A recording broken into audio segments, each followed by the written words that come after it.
How to be a well spoken person. Well spoken का क्या definition है? बहुत अच्छे से बोलने वाला, अच्छे स्पीकिंग स्किल्स जिसके पास है उसे हम वेल स्पोकन बोलते हैं। जो बहुत कॉन्फिडेंटली विदाउट एनी हेजिटेशन बोलता है उसे हम वेल स्पोकन बोलते हैं। आज हम अपनी वीडियो में डिस्कस करेंगे कि वेल स्पोकन कैसे बना जाए। इंग्लिश स्पीकिंग सीख रहे हैं, उसके लिए वर्ड्स धीरे धीरे डेवलप हो रहे हैं, सेंटेंसेस बनाने आ रहे हैं, लेकिन फिर भी हमें कहीं ना कहीं तो परफेक्शन चाहिए। वो परफेक्शन कैसे आए, हम उसके लिए भी या उसमें हम इंप्रूवमेंट कैसे करें, तो उसके लिए भी कुछ टिप्स हमें सीखने हैं। आज मैं आपके लिए वही टिप्स लेकर आई हूं। इसमें मैं आपकी 3 प्रॉब्लम का सोल्यूशन आपको दूंगी। पहला कि वेल स्पोकन हमें क्यों होना है। सिर्फ एक स्पोकन होना काफी नहीं है। वेल स्पोकन क्यों होना है और कितना जरूरी है, एक तो वो। दूसरा, कौन सी रेमेडीज अपनाकर हम वेल स्पोकन हो सकते हैं। और तीसरा, उसकी हमें क्या क्या बेनिफिट्स हैं। वेल स्पोकन एक वो बंदा हो सकता है, वो पर्सन हो सकता है, वो पर्सनालिटी हो सकती है जो खड़े होकर कॉन्फिडेंटली किसी भी हेजिटेशन के अलावा इग्नोर करके सब कुछ बोल ले। अगर मैं आपके सामने आज बोल रही हूं, आप मेरे सामने तो नहीं है, लेकिन है तो आप मुझसे कनेक्टेड। मुझे मालूम है कि आप मुझे सुन रहे हैं। I know that. So whatever I am speaking right now, I know it's getting transferred to you. You are listening to me, you are learning from me, and it's my responsibility. Whatever I'm teaching to you should be authentic, should be correct, right? Similarly, the well spoken is the person, वो person है well spoken जो आपको आपकी बात को अच्छे से समझा सके, आपसे आई कांटेक्ट मेंटेन कर पाए। तो चलिए आज हम सबसे पहले तो ये जानते हैं कि वेल स्पोकन होना क्यों जरूरी है। वेल स्पोकन होना इसलिए जरूरी है क्योंकि ये एक स्किल है, ये एक एसेट है। अगर आपको एक बार अपनी स्पीकिंग स्किल्स पे कमांड आ गई, ये कभी नहीं जाएगी। You will never forget how to speak in English. है ना कितनी मजेदार स्किल। ये लाइफ टाइम आपके साथ है। हम स्विमिंग सीखते हैं, आप कोई स्पोर्ट सीखते हैं, कोई म्यूजिकल इंस्ट्रूमेंट सीखते हैं, आप उसकी प्रैक्टिस करते रहते हैं।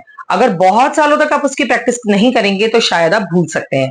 लेकिन इंग्लिश स्पीकिंग स्किल्स ऐसे हैं जो आप रेगुलरली ऑटोमेटिकली यूज करते हैं अगर एक बार आपको आ गई तो। इसीलिए ये एक स्किल है, एक एसेट है, आपके लिए लाइफ टाइम अपॉर्चुनिटी है। दूसरा पॉइंट, हमें सबसे ज्यादा फायदा इसका ये होता है या ये जरूरत क्यों होती है, जब आप किसी पे बोलते हो तो आपके पर्सनालिटी का इंप्रेशन सामने वाले के ऊपर पड़ता है।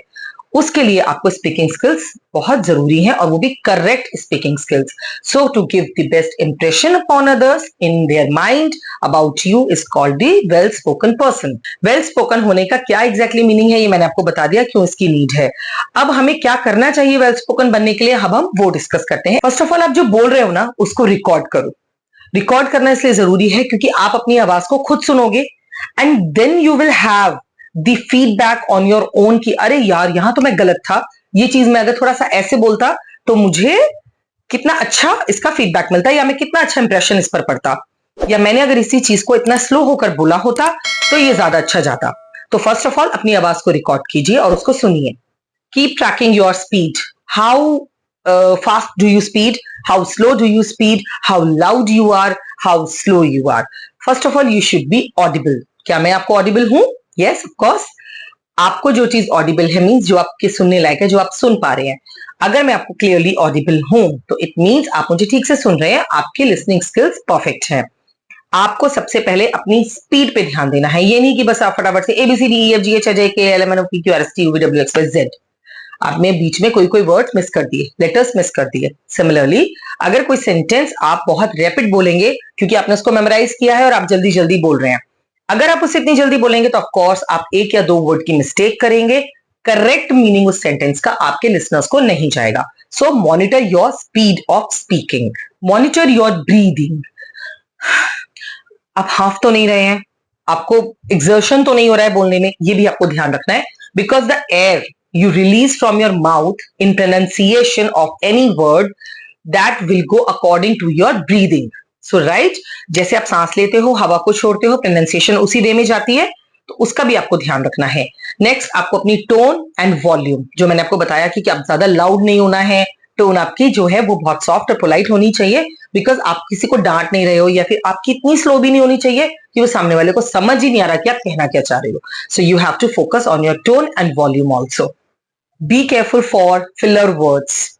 जब हम किसी चीज पर स्पीच देते हैं, फॉर एग्जाम्पल हम स्टेज पे कोई चीज बोल रहे हैं और अचानक से भूल गए तो लाइक ये सारी जो वर्ड्स हैं इन्हें अवॉइड करना चाहिए, बहुत ज्यादा नहीं, एक या दो बार आप यूज करते हैं उसमें कोई प्रॉब्लम नहीं है, that can happen with anyone.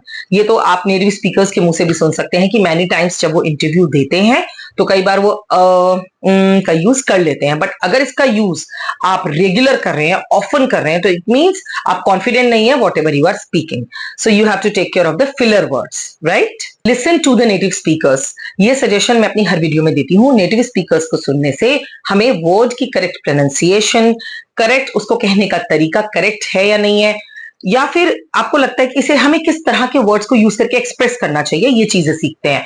So native speakers, उनको सुनना, it can be really beneficial for you.